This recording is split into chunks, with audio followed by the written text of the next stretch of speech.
In the heart of the desert, the Israelites found themselves at a crossroads, not just geographically, but morally and spiritually. The story of their stay at Shittim is a stark reminder of the thin line between devotion and betrayal. A tale that unfolds with a shocking twist of events that leaves a lasting mark on the collective memory of the people. It's a story that begins with temptation and ends with bloodshed. A narrative that forces us to confront the darkest aspects of human nature and the consequences of unchecked desire. The Israelites, after their long and arduous journey from Egypt, finally reached a place called Shittim, a name that means acacias. This place, with its lush trees and serene surroundings, seemed to offer a moment of respite from their wanderings. However, it was here that they encountered the daughters of Moab, young women who, with their allure and charm, began to draw the Israelite men into their world.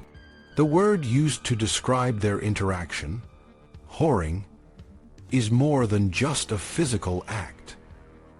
It symbolizes a deeper betrayal, a turning away from the God who had led them out of slavery and through the wilderness. This act of whoring is not just a metaphor.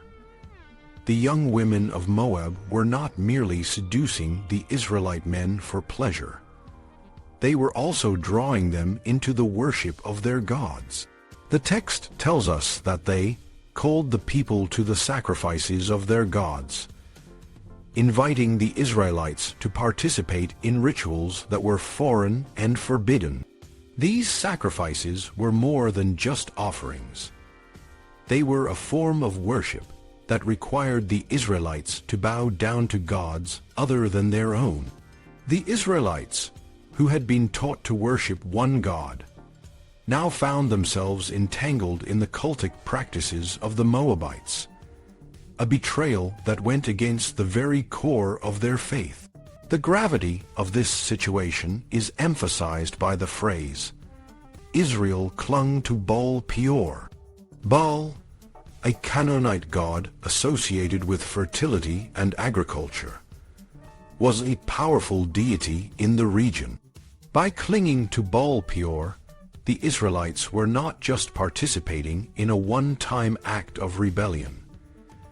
They were committing to a new form of worship, one that directly contradicted the commandments of their own God. This act of apostasy was a severe offense, one that could not go unpunished. The wrath of the Lord was swift and severe. God, who had been patient and merciful throughout the journey in the wilderness, now demanded justice. He instructed Moses to take the chiefs of the people and impale them to the Lord before the sun. This command, grim and brutal, was meant to serve as a public act of atonement and a warning to the rest of the community. The public impalement of the leaders was not just a form of execution. It was a ritual act, a way of expiating the sin that had been committed. However, the text does not tell us whether this command was carried out, leaving us to wonder about the fate of these leaders. Instead, the focus shifts to the actions of a man named Phinehas, the grandson of Aaron, the high priest. Amidst the chaos and the weeping of the community, a shocking act of violence took place. An Israelite man, Zimri, brought a Midianite woman, Cause-by, into the camp, defying the commands of God and the authority of Moses. In a moment of righteous indignation, Phinehas rose from the crowd, took a spear, and stabbed both Zimri and Cause-by, killing them in the act. This act of violence, while brutal, was seen as a divine intervention, a way of stopping the scourge that was about to fall upon the Israelites. The scourge, mentioned for the first time in the narrative, was a divine punishment that threatened to wipe out the Israelites. Phinehas' act of zeal, though violent, was credited with holding back this scourge, sparing the community from further destruction. The Lord, in recognition of Phinehas' act, promised him a covenant of peace, a perpetual priesthood, and a legacy of zeal for God. The story of Shittim is a cautionary tale, one that highlights the dangers of complacency and the seductive power of foreign influences. The Israelites, who had been so close to entering the Promised Land, found themselves on the brink of destruction because of their own weakness and lack of faith. The story also serves as a reminder of the importance of leadership and the consequences of leadership failures. Moses, who was unable to prevent the initial rebellion, delegated the task of punishment to Phinehas, a man who was willing to take drastic action to restore order. In the end, the story of Shittim is a complex and multifaceted narrative that touches on themes of faith, betrayal, violence, and redemption. It is a story that challenges us to reflect on our own vulnerabilities and the importance of remaining steadfast in our beliefs.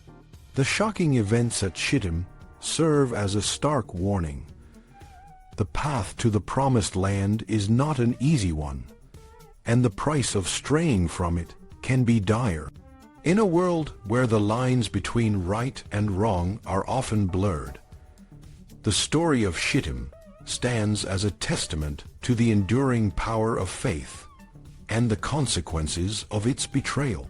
The Israelites' journey through the wilderness was a test of their resolve, and the events at Shittim were a critical moment in their history. The story reminds us that the choices we make, particularly in moments of temptation, can have far-reaching consequences. The path to the Promised Land is not just a physical journey. It is a spiritual one, and the lessons of Shittim are as relevant today as they were thousands of years ago. In the end, the story of Shittim is a powerful reminder. The road to redemption is often paved with difficult choices and the courage to stand against the tide.